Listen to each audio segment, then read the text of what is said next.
kalau kita sudah melakukan pengamatan, langkah selanjutnya adalah kita membuat laporan hasil pengamatan.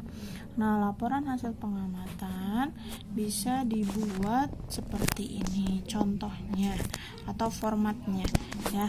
Kalian bisa dibuat langsung tulis tangan ataupun kalian boleh mengetik laporan hasil pengamatannya. Nah, ini adalah judulnya, laporan hasil pengamatan lingkungan sekitar, komponen ekosistem. Kemudian ada tipe ekosistemnya, ekosistem terestrial, karena tadi Ibu melakukan pengamatan di darat, posisi tepatnya adalah di depan rumah. Kemudian hari dan tanggal pengamatan itu disesuaikan dengan jadwal KBM kalian. Kalau jadwalnya hari Selasa, ya berarti kalian harus melakukan pengamatan Selasa pada saat jadwal KBM setelah kalian menonton video ini. Kemudian tujuan pengamatan yang pertama. Poin pertama, tujuan pengamatan ini diisi sesuai dengan alasan atau untuk apa sih kalian melakukan pengamatan. Nah, ini diisi di sini. Misalnya untuk mengetahui komponen ekosistem. Terus yang kedua, untuk mengetahui bla bla bla bla dan seterusnya. Tujuan pengamatannya apa harus 3? Tidak, disesuaikan dengan alasan tadi ini. Alasan atau untuk apa kalian melakukan pengamatan. Tidak harus 3 poin atau tidak harus 2 atau tidak harus 1 ya, disesuaikan. Kemudian poin yang kedua adalah alat dan bahan. Alat dan bahan kita lihat dimulai dari alat yang digunakan pada saat kalian mengamati itu ada apa saja. Contohnya ada alat tulis atau ada handphone atau ada alat-alat yang lain, silahkan ditulis di sini. Kemudian bahannya contohnya ada lingkungan yang kita amati, kemudian kita menggunakan kertas dan juga bahan-bahan yang lain, kalian boleh tulis di sini. Langkah selanjutnya yaitu menulis cara kerja. Cara kerjanya dimulai dari mempersiapkan alat dan bahan, kemudian kalian mengamati, kemudian kalian mengedit video atau foto, kemudian yang keempat membuat laporan, dan yang kelima mengumpulkan tugas di Google Classroom. Nah, ini kalian tulis detail. Misalnya di sini mempersiapkan apa? Di sini tulis ya, disesuaikan dengan kondisimu masing-masing. Misalnya mempersiapkan alat dan bahan yang akan digunakan untuk pengamatan. Kemudian di sini dilanjutkan yang kedua, mengamati lingkungan sekitar, yaitu di sekitar misalnya lapangan bola yang ada di dekat rumah begitu. Nah, jadi ini disesuaikan dengan pengamatan kalian masing-masing. Jangan cuma mempersiapkan, mengamati, mengedit, membuat laporan atau mengumpulkan tugas. Ini hanya contoh, nanti kalimat selanjutnya bisa diteruskan oleh kalian.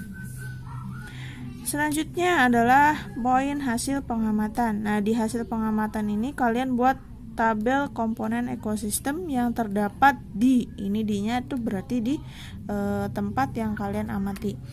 Kemudian dibuat 2 kolom, ada kolom untuk komponen biotik dan kolom untuk komponen abiotik. Nanti di sini dituliskan ada apa saja. Seperti yang tadi Ibu sudah sebutkan. Tadi di depan rumah Ibu berarti ada tanaman, berarti masuk komponen biotik. Kemudian ada semut, kemudian ada cacing tanah, kemudian ada apa lagi? Burung. Nah, itu disebutkan di sini sebagai komponen biotik. Jangan lupa ada kita juga atau sebagai manusia, karena kita juga ada di ekosistem tersebut dan kita sedang mengamati. Terus yang kedua ada komponen abiotik. Berarti disebutkan lagi ya tadi ya. Ada tanah, kemudian batu, ada air, ada sinar matahari, kemudian tadi ada kelembapan dan lain-lain. Nah, ini ditulis disesuaikan dengan hasil pengamatan. Nah, setelah hasil pengamatan, poin selanjutnya adalah pembahasan. Nah, pembahasan ini berarti diisi sesuai dengan hasil pengamatan yang kalian dapatkan. Nah, ini dicontohkan. Misalnya pembahasannya berdasarkan hasil pengamatan, saya menemukan komponen ekosistem di mana yang terdiri dari bla bla bla bla bla bla, sebutkan. Kemudian beberapa komponen yang saya temukan hanya akan hanya akan terdapat pada mana tadi? Nih. Hanya akan terdapat pada ekosistem darat saja. Seperti yang ada di ekosistem darat ada apa aja yang tadi kita amati, misal cuma ada burung, terus ada semut. Nah, itu kan nggak bisa kalau di ekosistem laut. Nah, di sini disebutkan. Kemudian setiap ekosistem darat satu dengan yang lainnya akan memiliki perbedaan komponen karena setiap ekosistem darat satu dengan yang lainnya memiliki ciri khas masing-masing. Artinya setiap ekosistem memiliki dua komponen utama, tapi komponen biotik dan abiotiknya itu akan berbeda karena mereka memiliki ciri khas masing-masing. Terus selanjutnya adalah kesimpulan. Kesimpulannya kita buat misal yang pertama, setiap ekosistem memiliki dua komponen utama, yaitu komponen biotik dan abiotik yang saling mempengaruhi. Kesimpulan yang kedua, komponen biotik terdiri dari bla bla bla bla bla bla. Ini berarti sesuai hasil pengamatan kalian ya. Disalin dari tabel hasil pengamatannya.